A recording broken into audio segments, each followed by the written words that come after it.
And welcome to another Cardinals Nest. This is the show where we talk St. Mary's University athletics. I'm Dean Beckman, the faculty athletics representative for the Cardinals. My co-host, as always, is Donny Nadeau, our sports information director. And Donny, today we're going to revisit women's hockey. And this interview, Donny, is 4 years in the making. That's Our right. two guests, Modjeski Jordan Keeley, have waited a long time to be on this show, and they have earned now the right to be on this show, right, Donny? Well, I thought the reason we had them on is so then we only had to say Jordan, and we were talking to either one of them. I didn't realize that they actually earned this spot. But yeah, two seniors from this year's team. Really looking forward to talking to both of you. And you're both lucky because I didn't do my research, so I have no dirt on either of you. So it's a safe half hour for both of you. Well, Donny, I wouldn't call it a safe half hour. I had both Jordans in a leadership class last semester, so I think I have plenty of dirt to go. Good. And I do, before we get started, Dean, I do have to say to Jordan Keeley, as a goalie parent, I hope that you've gone to your mother and your father and you have apologized for all that you've put them through. I had a son who was a goalie. I know what they're going through. So I hope that after this show is over, you go and apologize to them for everything they've put you through. Every day. It's every day. Now, we should tell our reviewers a couple of things. First of all, since they're both named Jordan, I will refer to Jordan Keeley as JK and Jordan Modjeski as JM. Jordan Modjeski on the screen is the one on your right. Jordan Keeley is the one on your left. So we got to make sure we get that all straightened away with our viewers.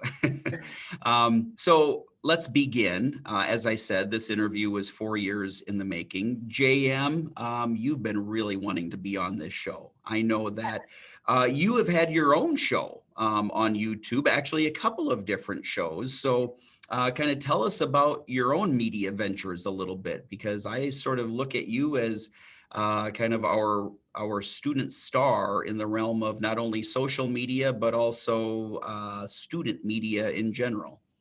Yeah, I have been waiting a long time for this interview. I feel like I've been throwing hints, like every chance I get, it's like, oh, who do you have on the Cardinals Nest this week? You don't know? Like, oh, interesting. I wonder who you could have. It's been like 3 years of that. So I'm happy to finally be here. But yeah, so I do a couple of shows on YouTube. But for a while this semester, I was doing Mojo's Minute.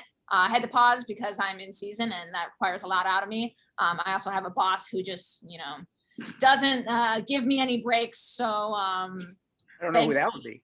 I don't know, but was doing Mojo's Minute, just interviewing athletes about different things, coaches about different things, kind of having some fun with it. A little spin-off of the Cardinals Nest, I guess. And then the Black Hole Radio, which is a faculty student show. It very little structure. We meet once a week usually and just kind of talk about whatever's on our mind. I know, Dean, you've been featured a few times on the Black Hole Radio, but in the business, we would call that a variety show. I think that's a really good way to describe it. There's a wide variety of topics on that show. Yes.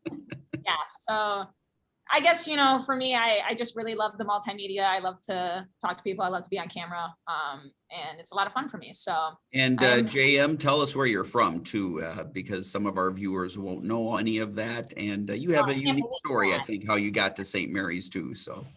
Yeah, well, I find it hard to believe that there's anyone who loves St. Mary's that doesn't know where I'm from. But I'm from South Lyon, Michigan, which is about smack dab between Detroit and Ann Arbor.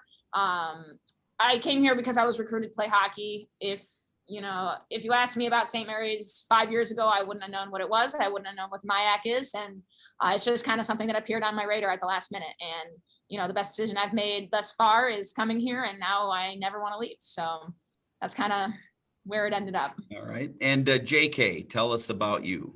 Tell us how you got here, where you're from, how you got started in hockey, all of that good stuff. Oh, all the way back. Well, I first started playing hockey right before I turned 4.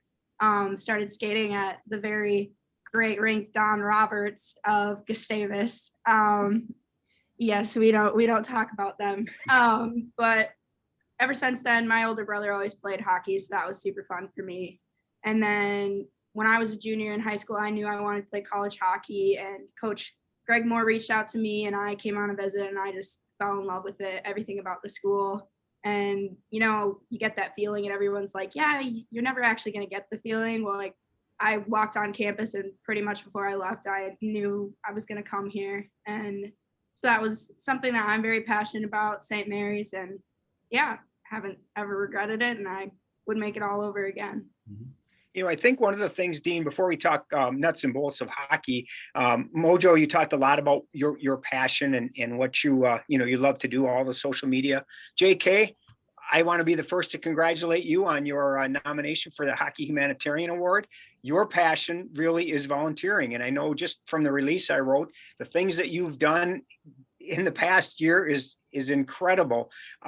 You are, the next in our St. Mary's women's hockey line of hockey humanitarian nominees, following in a pretty big footsteps with Delaney winning it last year. But talk a little bit about what that means to you to be one of the nominees, and what is it about volunteering that really kind of motivates you?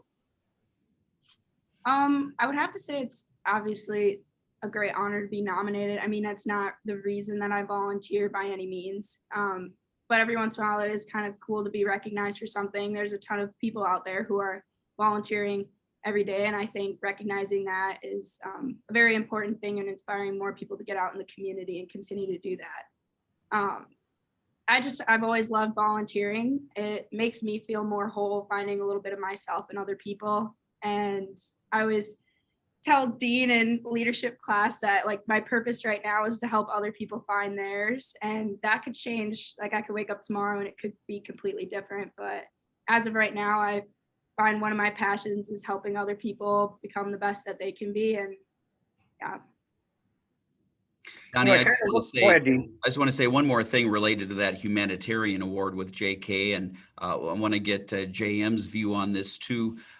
When we were talking about things in leadership class, there were so many things that she brought up, JK that is, that I would just sit back and go like, it was just blown away by her maturity and her idea of leadership and her sense of volunteering and all of that. And JM, as someone in the class, I'm sure you can attest to that too, right? Yeah, for sure. I mean, obviously, 4 years together when we came in as freshmen, we spent quite a bit of time together. You know, our whole graduating class this year, we're a very tight knit group, and we always have been. You know, day one on campus, we met each other and we followed each other around. And since then, yeah, we show up places, we match our clothes, we text beforehand, hey, we're all wearing red shirts, like we got to do this. And the rest of the team would look at us like, yeah, wow, you're crazy. But I think it's been an honor to watch us all grow up a little bit. And 4 years later, you know, I look at Jordan Keeley and I know that she's going to accomplish anything that she wants to. So I'm not surprised one bit of anything that she does, because she truly is. She will accomplish anything. So. JK, of all of the things that you did last year, the one that really kind of stuck out in my mind was the run walk. Talk a little bit about that, because it really served a lot of purposes. And I think that, that was something you did on your own. Talk a little bit of how that kind of came about. So this summer, I was kind of thinking of things I could do to make an impact, and also to make myself get up off my couch, because, sometimes it's kind of hard. So I decided that every day I was going to try and go for a walk or a run or a rollerblade or something. And then I was like, oh, I'll set like a challenge, like 250 miles. That's in 100 days long. Like, that's not going to be that bad. It'll be pretty easy, like only 2 miles a day. And then once I started, I realized it was a lot harder than I thought. But then I was like thinking, I was like, okay, but like, what if I could make this something for more than just me? Like, yeah, it's great for motivation for me to get off the couch and stop watching Grey's Anatomy, but I could make this go farther for other people. So I actually did some digging around on things I could do, and I decided that I was going to make it into a challenge, and I was going to invite people to follow along and hopefully raise some funds for a cause that's near and dear to the St. Mary's heart, the Taylor Richmond Benefit Fund.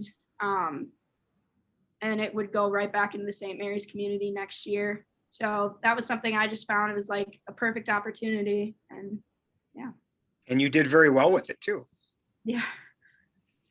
Okay, we got to talk some hockey, Dean. It's time to talk some hockey. Heading into Gustavus weekend, 6-2 in the conference.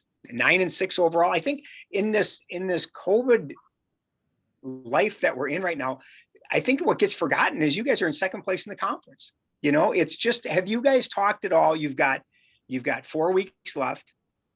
And, you know, have you talked at all about what you want to accomplish? Because obviously place finishes really don't matter in terms of playoffs, because everybody's going to get in this year. But have you talked at all about how you want to finalize this season, this regular season? Mojo? You know, I think that it's something every year, at least since we've gotten here, we've had a progressive goal. And that goal is always to be one step further from where we were the year before. So we come in as freshmen and we made playoffs. We made it to that playoff game. We didn't win, but you know, we made it there. Next year, we made it to the playoffs and we beat St. Thomas. And that's an unforgettable sports moment, I know, for all of us. Year after, obviously, COVID kind of taken a hit there. All right, well, hit the pause button, but now we're looking to make it one step further. So I think for everyone, our realistic goal is that we're going to win two playoff games and hopefully see a MIAC championship. JK? Yeah, I can't really summarize it any better than that. We all come in with the same goal pretty much every year, and every year the coaches ask us what it is, and this year we want to make it that next step. It is a really great opportunity for us because we are second in the MIAC right now, and I think we've seen our team, at least over the last couple of weekends, really step up to that challenge. And so I think Gustavus will be another great challenge for us to step up and take our opportunity this weekend. So hopefully we can capitalize.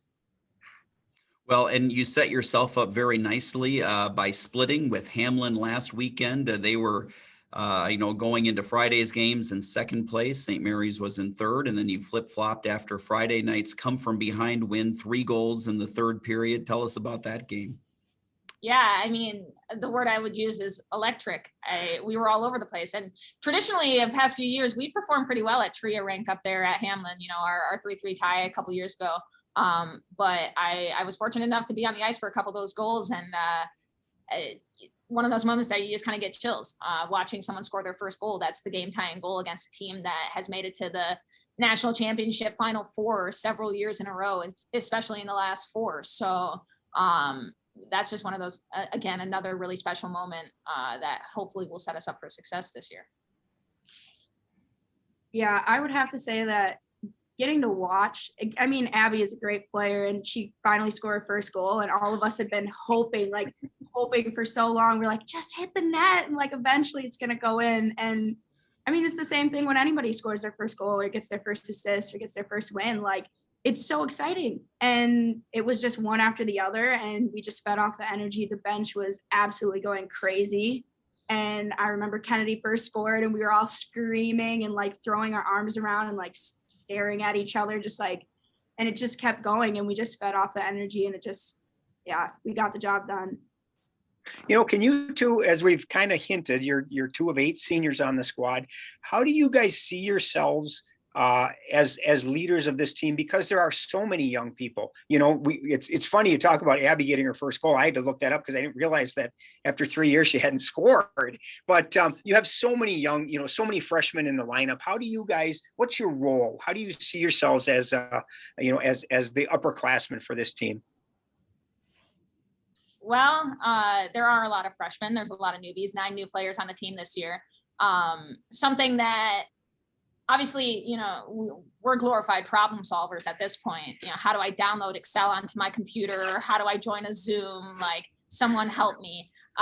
So there's a lot of that goes on. You know, especially for our poor freshmen who have spent, you know, their last few years of high school online too. I think for us, our role has to kind of been to teach a lot and to help them, not, you know, necessarily on the ice, because they can definitely contribute there. I actually asked them to help me score some goals, but haven't gotten there yet this season. But overall, you know, I have to constantly remind myself that 4 years ago, there were 13 of us that came in as freshmen. And I just know that we were probably the exact same way that they are now. So I try to think about those seniors that helped me as a freshman. What did they do? What helped me the most?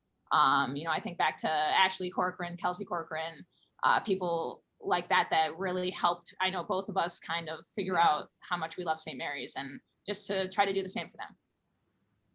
I feel like a huge thing for me is almost like that older sister role. I never had an older sister, so it's always been like the upperclassmen were the people I could look up to. And like Modjeski said, like they encouraged me and made me really feel at home. And now I want to be that person who helps them feel at home here at St. Mary's and find all these other groups that they didn't know they could be a part of, and really find out that they're passionate about things other than just on the ice. Obviously, they're very passionate about playing. They love being a part of the team. And I think just encouraging them to expand their horizons and reach their full potential, not only just as a hockey player or an athlete, but as a human being.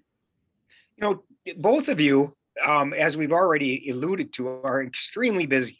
And it isn't just because you're student athletes, but how do you do it? How do you make sure that there's time enough in the day? Because there's only 24 hours. And sometimes I swear to God, you guys are working 26 hours in that 24-hour period. How do you do it? How do you make sure that you're able to do your schoolwork and you're able to do your hockey and you're able to do your social media and you're able to do your volunteering? How do you get it? How do you fit it all in? Well, Time management. yeah, I guess that's the right answer, is time management. I know we talk to Dean all the time about how busy we are, and yet he still makes us schedule an interview on the Cardinals Nest and take up more of our time. No, I kid, but it is time management. It's a checklist of things that have to happen. It's, for me, it's getting up early. For Keeley, it's staying up late, and obviously setting priorities. Our schoolwork is very important to both of us. That's something that we try to push down to the rest of the team as well. So it's priorities, and it's just, you never stop moving. I find that go ahead. after class, we've done a lot of reflecting on how we need to take a second to breathe more, as Dean has informed us many times. Both of you, I think, I don't think you could do everything you do if you didn't love where you were doing it and what you were doing it for. And I know you both love St. Mary's. So maybe talk about that a little bit, because I don't think every student necessarily gets to experience that. And you've touched on it a little bit from one of Donnie's previous questions, but I think what makes both of you stand out is you truly do believe in our mission here and everything that we're about. So JM, we'll start with you on that and then go to JK with that. Yeah, I love St. Mary's. It's just how it is for me. I can't say anything other than, good things about spending my time here. I feel something I say a lot, I know around where I hang out in the business department, Dean sees me all the time, but I always say that if you spend enough time with the people at this university, they're going to start to take a personal interest in your life. And because of that, because of the, professors, because of the faculty, staff, everyone here who has kind of made me feel at home, even though, I'm 600 miles away, I just can't help but love it. I come into school and I love to go to class, and I love to, sit outside my professors' offices and drive them absolutely nuts. And I love to spend time around my teammates. And it's just, a full, itemized list of things that St. Mary's does for me that I don't even know if I could even, begin to check off boxes. It's just, it's everything. It's, mattering where you are and feeling like you belong. So I think that's part of it for me. I know I always say to Delaney Calabrese, who helps us with the social media, we wouldn't do any of it if we really didn't love the school. And it's a pleasure to do things like that for something that you really love. And that's why it really doesn't feel like work. And related to that, you were also asked to speak at the dedication for our newly remodeled building, Aquinas Hall. So what was it like when you were asked to do that? Because it really is an honor. I mean, they were looking for not only an outstanding student, but an outstanding communicator, and you were the one who was chosen for that. Yeah, that's one of my, what's something you're really, really proud of that's not necessarily on your resume, not necessarily something you share. That's number one on the list. It was quite an honor, especially after all the time I spend in this building that's now been renovated for the business department. I mean, it's like I have 24 hours in the day, and 20 of them are spent in this building. So it turned out okay, but it was a huge honor. I love the department, and I love being here, and I love the whole experience of St. Mary's. So for them to do that, I have to give some credit to my communication development, I guess, over my 4 years. You would ask me as a freshman, I don't think I would have known that I would have been doing something like that. So it's definitely a huge honor. So it was awesome. Okay. Talk a little bit. We mentioned that there's 4 weeks left in the season, and I hate to go there, but in 4 weeks, it's senior day. Oh, Donny. It's a day that you guys should be looking forward to, because I think it's awesome. I think senior day is one of the most important things in a college athlete's life. And have you thought, Jordan, I already know you did because you wrote your senior salute as a freshman, but have you thought about what that means, what senior day is going to mean to you in 4 weeks when you play Bethel? Yeah, I'll be a hot mess is what it means. Yeah. I think it'll be almost like fulfilling, because like we started, and this year too, even it was a whole like go around circle thing, because our first like away games were St. Norbert's, and then we were back at St. Norbert's again this year, and so it was a whole like full circle moment for us. And then I think it's just going to be really important for us to take a second to think about like all the things we've done. Like we went to Boston and all the games that we've won and all the memories we've made, and I think a lot of times we just kind of like speed past like, oh, all these things were in season, like we go, but we don't really take a whole lot of time to like sit back and be like, wow, like we really did that. Like, look at all these things, like look at where we started and look at where we are now. And I think it'll give us a nice chance to sit back and appreciate each other and how much we've grown together too. Yeah, and I think both of us, coming from the standpoint of two people who traditionally for the past 3 years have done quite a bit amount of senior night planning, we're the people that people look to. Hey, can you make this photo collage? Hey, how do I do this? How do I do that? Where do I buy paint? You know, I don't know. The both of us kind of get to take the back seat on this one, even though our poor underclassmen can't keep a secret. But we're still excited and we're looking forward to it. And I'm excited to, have that experience. I wrote my senior salute the minute that I read my first senior salute, because it just it hits you. And, I've updated a few things here and there. Obviously things change, but I think overall it's just going to be an awesome night. February 19th. Don't forget it. This year's team, as we've alluded to, has the chance to go a long ways. And you talked about your goal is to win an MIAC championship. So with 8 seniors, I believe you said 9 freshmen, what's your role in getting across to the freshmen that this is a special opportunity, a unique opportunity, and we've got to go for it now because there's no guarantee of tomorrow? You understand that now as seniors, right? So how do you get that across to some of the underclassmen? Well, something that they do not lack is a passion to play. We found that all of them just really, really love to be on the ice. And that's something, it's rare to find 9 people who are just so committed to hockey. And I think because of that, they show up every single day and give their best, and we do our best to do the same. So it's partly modeling, after each other. They see us try our best and they try theirs as well. And setting the tone, setting the energy, making sure that, not only are we contributing on the ice, but we also have the attitudes that we need to get as far as we can go. Mm-hmm. I feel like it's also like reminding them, like our freshman year, the seniors are like, oh, it's going to go by so fast. Like you have whatever. And then I blink my eyes and I'm supposed to be starting my senior salute. Like that's so weird to think about. And I feel like part of that is just actually telling them to take a second to realize what's been going on and that it is going to go by fast. We can tell them till we're blue in the face, but hopefully like letting them know and giving them the time to take a second to think about it and experience it will really make it real for them. I think they'll realize how much it matters when they see me sobbing through my cage on senior night. So that'll be a good wake up call. Yeah. Donny, just a few minutes left here. I'm going to ask JK this question because if I ask JM it will cause her anxiety. Oh, JK, no. tell us about your plans for after graduation in May.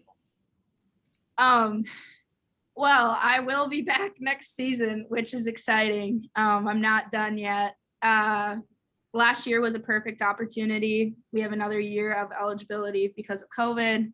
I was planning on taking a gap year before PT school anyway. And I was like, you know what, if I'm going to take a gap year, I might as well get my master's in something and play for another year. And so it was just a great opportunity.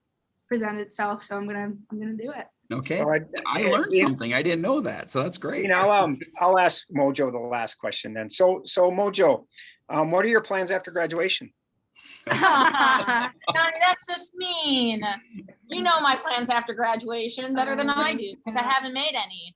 But if you'd retire, then I'd have a set plan for sure. But you know, I gotta wait a little bit longer for that one. So right now the plan is to try to find a graduate position in sports information. I've had some incredible inspiration both in the classroom and watching you, Donnie. So I'm hopeful to be the next Donnie. Baby SID. The baby SID is what they call me. Yes, it's true. You should ask him a question back, Jordan, and say, when are you going to retire? I know the answer to that one. I've already asked them. I know I'm getting gray, and I understand that, but I've had more people ask me when I'm retiring. I think people want to get rid of me. I think that's what it is. They want Jordan. They want Jordan. It's true. Well, JK, JM, I hope the 4 years in the making was worth the wait for you. It certainly was for us, and we appreciate you being on, and I hope it was everything you wanted it to be. So, Yeah, thanks for having us. Mm-hmm. Finally. Awesome having you on. Good luck the rest of the year. And as I always say to seniors, make sure on senior day you stop and smell the roses, because it's a wonderful experience that you both have earned. So make sure that you enjoy it. Drown in my tears. Yes. Drown in my tears. All right. Thanks again to the two Jordans for joining us today, Jordan Modjeski, Jordan Keeley. Best of luck the rest of the year. And thanks to you for watching the Cardinals Nest.